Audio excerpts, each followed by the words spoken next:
Team of the Year has finally arrived, and with it comes a hell of a lot of excitement. There's loads of players that have saved their packs for months and months and months who are now finally opening them. For those that didn't save packs, they are now buying packs using FIFA points. But either way you look at it, it leads to there being a lot of players on the market, which makes it a great time to trade. So in this video, I'll be going through a few things which I'm going through, which will make me a lot of coins by the end of Team of the Year. But before we do get into the video, if you're looking to get some very cheap and fast FIFA 22 coins, then there is no better place than Mule Factory. Head over there to get yourself some fast FIFA 22 coins, completely reliable, and if you use Fnatic 5 at checkout, you'll also get yourself a 5% discount. So link can be found in the description down below. Getting back into the video. Today, we're not just looking at one specific trader method, which is what we normally do. Instead, this is just some advice, as well as also covering some things that I'm doing just to make as many coins as possible. It is entirely up to you whether or not you do everything that I talk about in this video, just a few things, or if you do none of them. But this is the process that I've taken every year, and it's always worked out really well for me. So the first thing is that I'm trading. Why am I trading? Because it's the main thing that I do, but also the market is completely trash. Now, the FIFA 22 market was trashed anyway. It seems like players were 10 times lower than what they were compared to FIFA 21. And we knew this since day one of FIFA 22 Ultimate Team. But because there was so many people saving packs, EA even encouraged you to save packs for the Team of the Year promo, which was just before. Well, they released SBCs and encouraged you to either open now or save them for Team of the Year. And on top of that, people are using FIFA points to buy packs to hopefully get some of these Team of the Year players. It's led to there being loads of other players on the transfer market. The chances of getting a Team of the Year player is extremely low, but the chances of getting 83s, 84s, 85s, anything as a rare gold and beyond, which is either a walkout or a board, these players are packed fairly often. And it doesn't matter what type of trader method you're using. You can pick any of the hundreds of trader methods that we've gone over on this channel. If your main way to trade is sniping or if it's bulk bidding, it really doesn't matter, because now you're able to get 10 times as much with as little competition. If you're there sniping, you'll be able to find deals which are the exact same, but they've been listed way lower, giving you even more profit once you list them and actually sell them on. This is purely because there are so many people opening packs. Once they do get a player that's 83 rated and above, they quickly list them on the transfer market, but undercut every other player just so they can sell that player quickly. And they'll reuse those coins to immediately open more packs. So no matter what type of trading method you're doing, you will be able to get buy nows a lot lower than what you would have been able to do before, as well as you'll also be able to get loads of different bids a lot lower compared to what you would have been able to do before. Whatever type of trading method you was doing, you really will be able to scale it up. And this is where I do highly recommend that you use the unassigned. I've been doing a lot of bulk bidding just because it's easy and works around my schedule, and I'm still able to make profit from these players.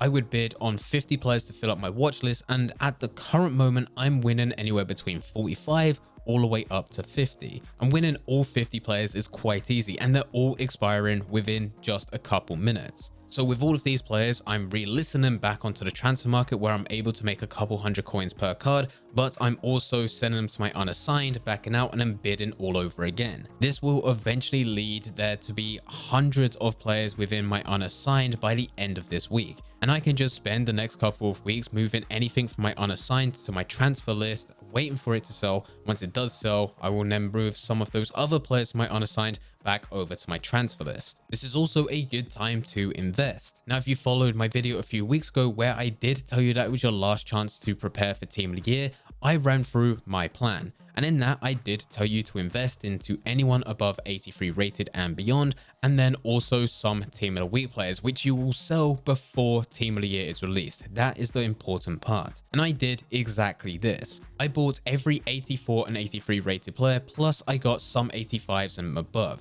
I also carried on buying loads of Team of the Week players, and gradually they increased. 83s went to a minimum of around 2,000 to 3,000 coins. 84s were about 3,000 to 3,500 500 coins, and all the team of the weeks that I bought, on average, they went up around 7,000 to 8,000 coins. I sold them all before team of the year, and since then they have plummeted. The reason for this is because of anticipation. So many people were looking to go and get these types of players in anticipation that they were going to be needed for any type of content that EA releases, and in some cases they have been needed, but in a lot of cases 83s haven't, and that's led to them going from 2,000 to 3,000 coins all the way back down to the minimum of around 800 to 1,000 coins. Since I've sold them off, I've been able to make a very good amount of profit in the team of the weeks and the rare gold players. I'm now using my coins to then buy them back whilst they're cheap. Now, I can't tell you when they're going to be going up in price again. It probably won't be next week. It probably won't be the week after. It may not even be a month from now.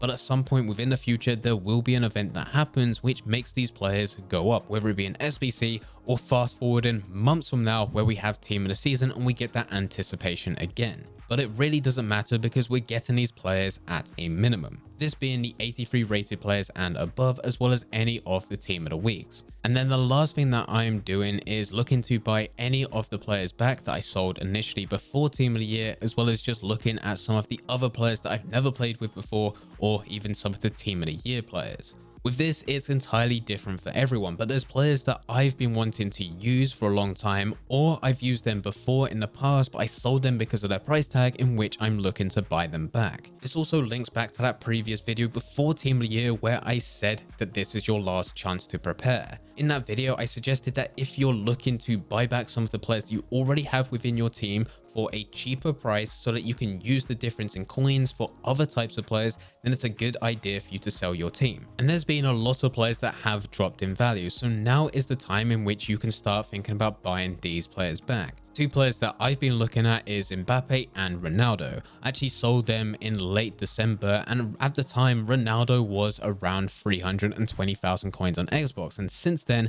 because people were getting ready for Team of the Year, they started to sell off these types of players, and including Ronaldo isn't actually part of this year's Team of the Year. He has gone down to around 240,000 coins, which makes him less than Messi, and this is the first time that this has happened within FIFA 22. Ronaldo has always had a higher price since day one.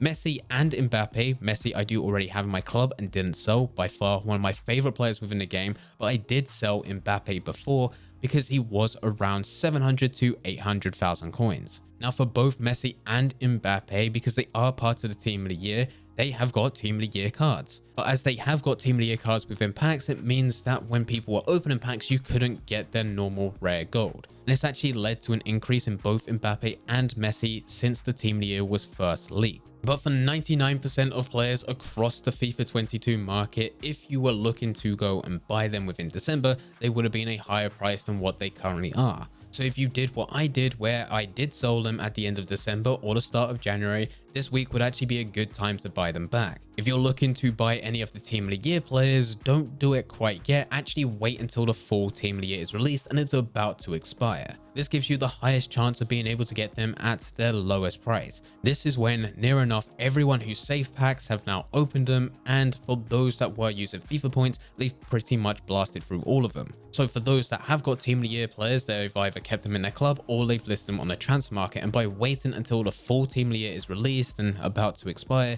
you have got the maximum amount of Team of the Year cards that there's ever going to be. This is the maximum supply, so you should be able to get them at their lowest towards the end of this promo. By the time that they're taken out of packs, gradually over the next couple weeks, potentially even month, that's where they do increase in price. Some players can go up a lot more than others. For example, those such as Mbappe and Messi, because of their ratings, because of the hype around them, because of their current price tag being above 3.8 million coins for both players, Mbappe actually going up to around 6 million coins, they can fluctuate by a couple 100k per day. It could be massive because of their price tag that comes with them. But for other types of players, those that are 1.5 million and less, some even going less than 1 million coins, they're not going to fluctuate as much, but they do normally increase up until we get from a month from now where they start to go down. And with this type of information, you could do one of two things. The first thing is that you can look to buy some of these team of the years where you can actually sell them for more than what you initially bought them for in about 2 to 3 weeks from now. Or you can wait for a month, maybe even 2 months, where these players go down and they'll be at a lower price than what you can currently buy them for. But either way, I'm still looking to go and buy into some of these team of the year players, and also I'm looking to buy into players that I was using before but sold them off, just so I can actually have the difference in coins and use those for other types of activities within the game. But anyway guys, this is exactly how I'm going to be exploiting the FIFA 22 market whilst it's currently cheap. If you do have any questions about anything, then please feel free to leave them in the comment section down below. But anyway guys, I hope you guys did enjoy. If you did enjoy, don't forget to leave a like and subscribe. But for now, I'm going to see ya.